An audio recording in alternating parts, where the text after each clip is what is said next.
Le deuxième type d'exercice sur lequel on va devoir travailler, c'est le résumé.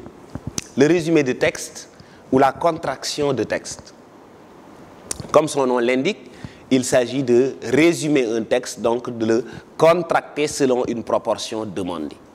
Mais ce qu'il y a d'abord à comprendre ici, c'est que le résumé est d'abord et avant tout un exercice qui cherche à juger du niveau d'expression des élèves, de leur capacité à prendre en charge les idées d'autrui, de leur capacité donc à redire avec leur propre langage ce que quelqu'un d'autre a dit avec beaucoup de mots et assez souvent dans un langage compliqué.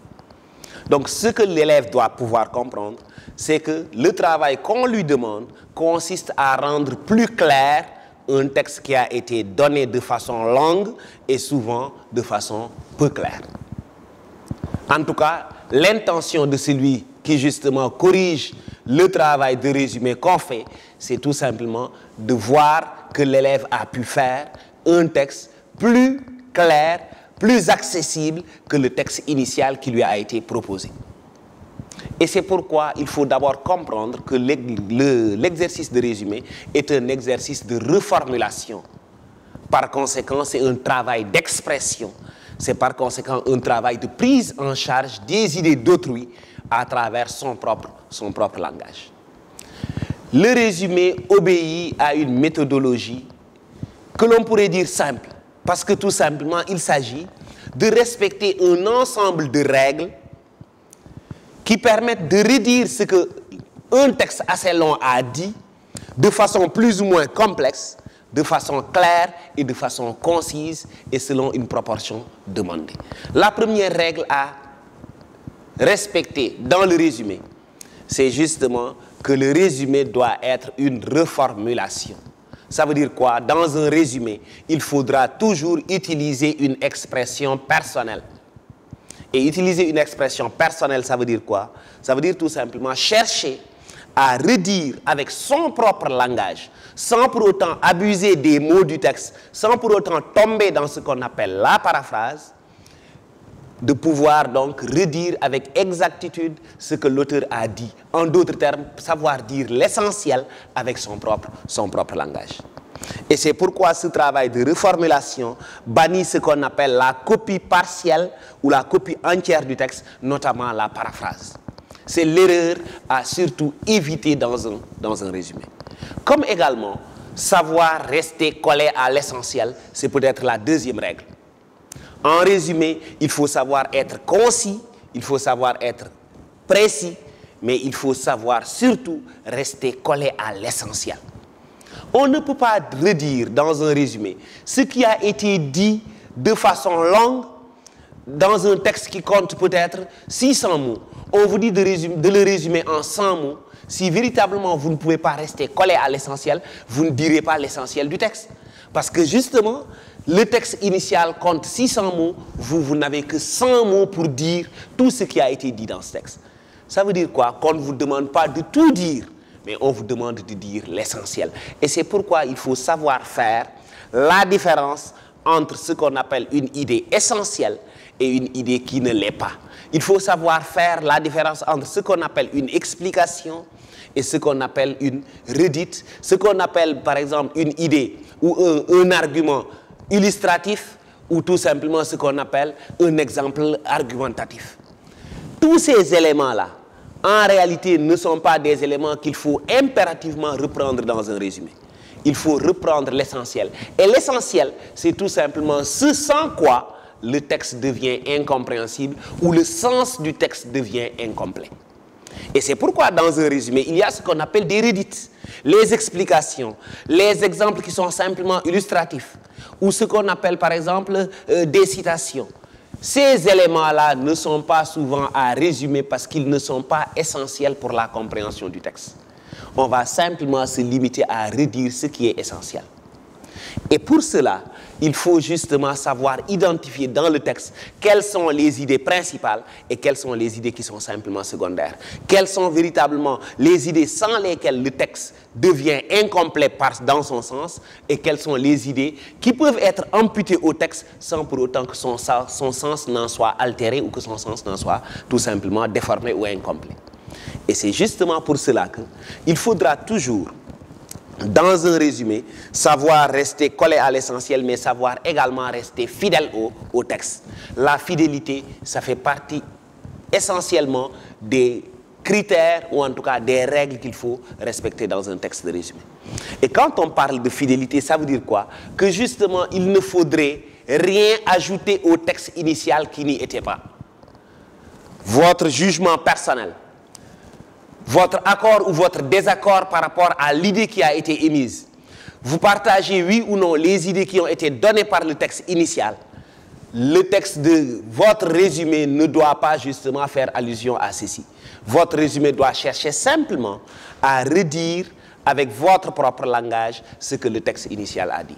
Votre résumé doit tout simplement chercher à montrer qu'en vérité, vous maîtrisez absolument les idées qui ont été émises et que vous parvenez à le dire avec votre propre langage. Mais vous ne devez pas changer le texte ou y ajouter quelque chose qui n'y était pas. Et c'est pourquoi pas de commentaires personnels, pas de jugement, pas d'idées qui sont en réalité en dehors du texte initial. Il faut simplement redire avec exactitude ce que l'auteur a dit et dans son propre langage. Au-delà, le résumé, dans ce souci de fidélité, doit respecter la dépendance qu'il y a entre les différentes idées qui ont été émises.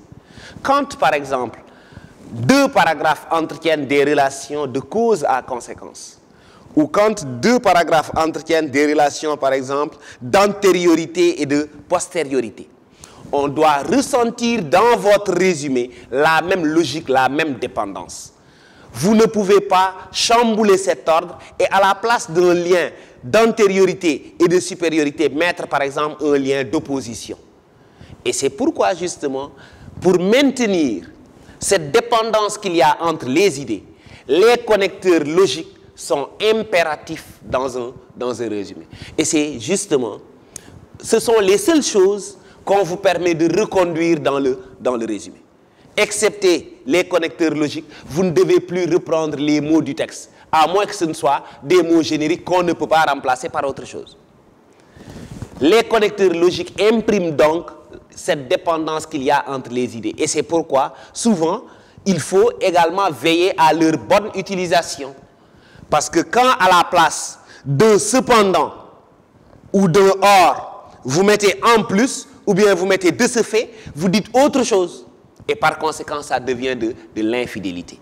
Et c'est la raison pour laquelle, pour rester fidèle, il faut utiliser les connecteurs logiques, mais il faut savoir bien les utiliser pour imprimer la même dépendance qu'il y a entre les idées dans le texte initial que dans votre résumé.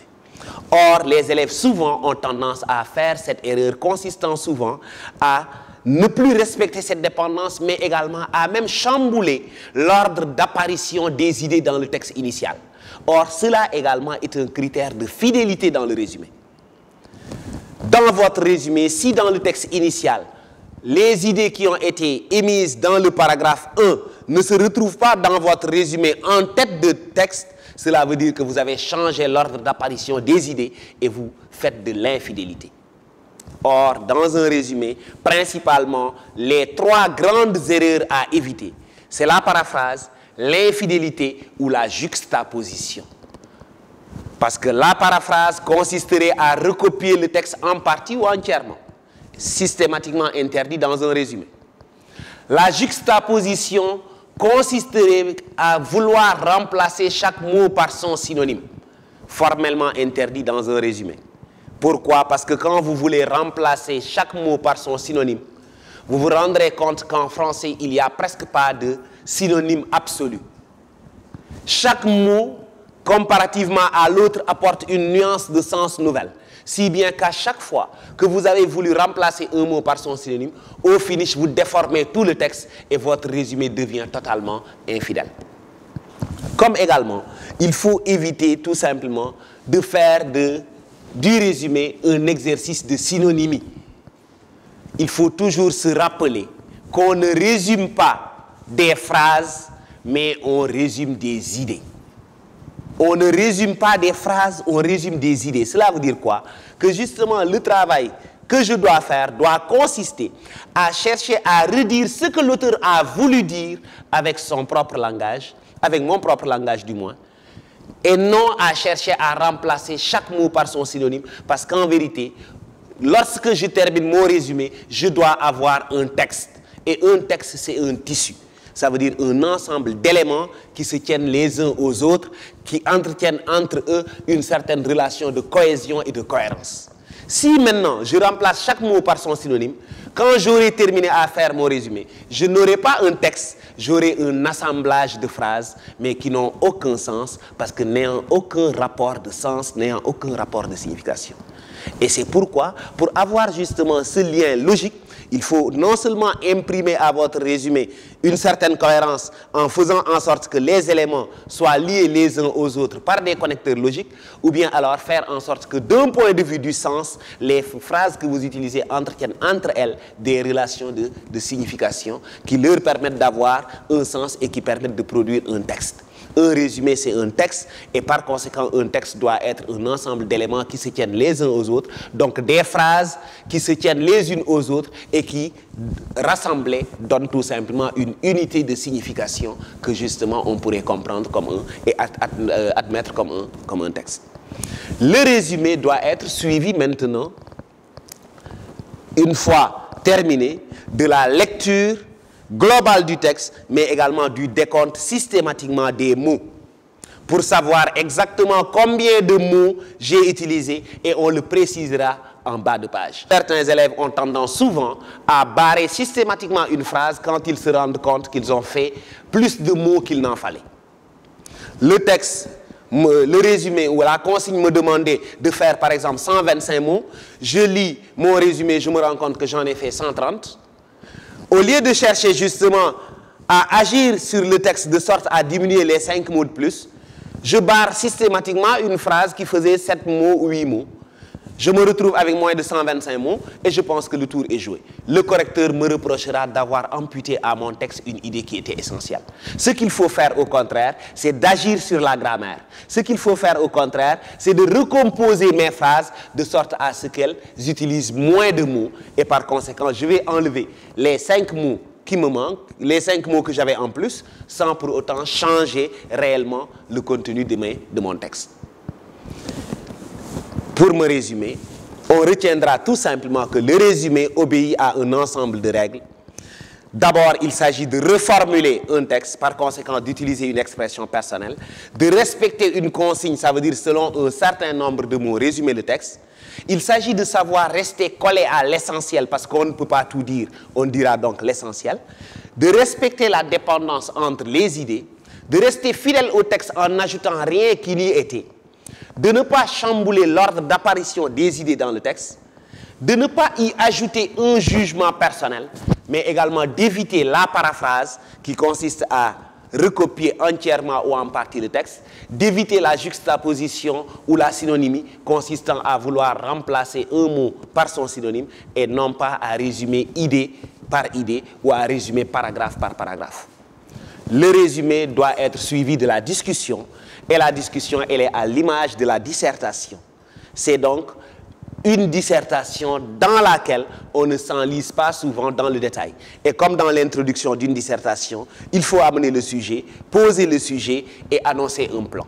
Dans l'annonce du plan, lorsqu'il s'agit de la discussion, il faut toujours comprendre qu'il s'agit en réalité de donner au moins les deux parties qui constitueront l'architecture de notre argumentation.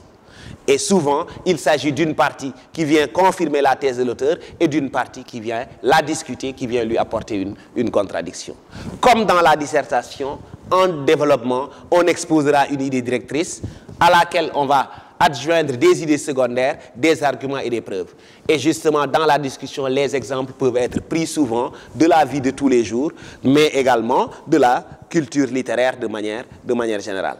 On terminera toujours, comme en dissertation également, par une conclusion partielle, suivie d'une transition qui annonce la partie à venir. Quand on aura terminé, pour la conclusion, on fait exactement comme dans la dissertation. Par conséquent, il s'agira de faire le bilan, de donner son avis définitif et de terminer justement par l'ouverture d'une perspective. Et justement, pour dire tout simplement que la discussion n'est rien d'autre qu'une mini-dissertation.